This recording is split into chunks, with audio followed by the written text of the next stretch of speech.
Can you pass down your home tax-free?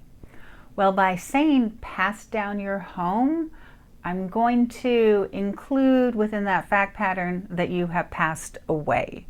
And that means on your death, can you pass your home, for example, to your child tax-free? Well, it depends. Let's talk about taxes. Whenever you hear the word tax, you need to stop and ask, what kind of tax are you talking about?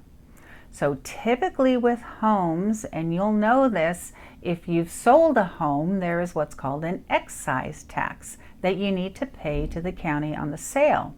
Well, in Washington state, there is an exemption on the real estate excise tax affidavit when a home is passed through an inheritance, that there is not an excise tax imposed on that transaction. So that's good news.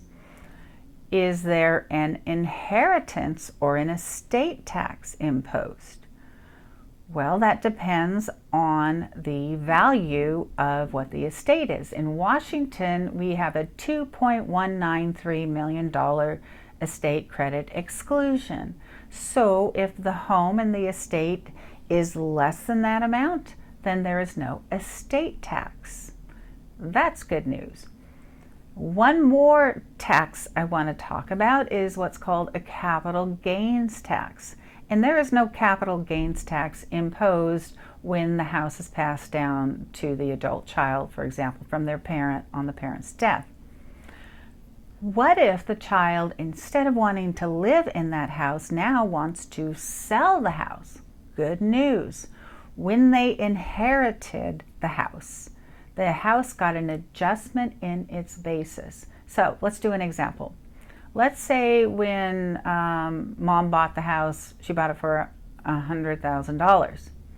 When she died, the house is worth $1 million. The child inherits the house at a tax basis that's been adjusted upward to the fair market value. So the house has a tax basis because of the inheritance at $1 million. And then the child sells the house for $1 million.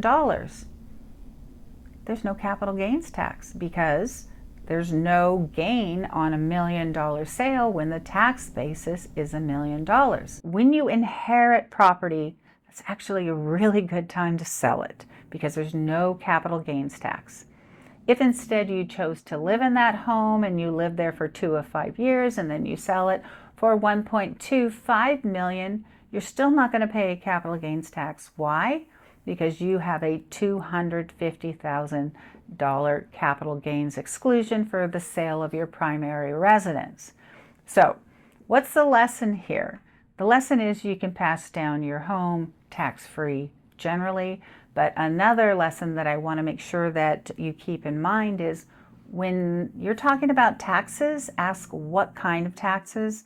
And the tax code is complicated, so make sure you're working with your CPA or your attorney to get the best tax result when we're talking about properties like your home.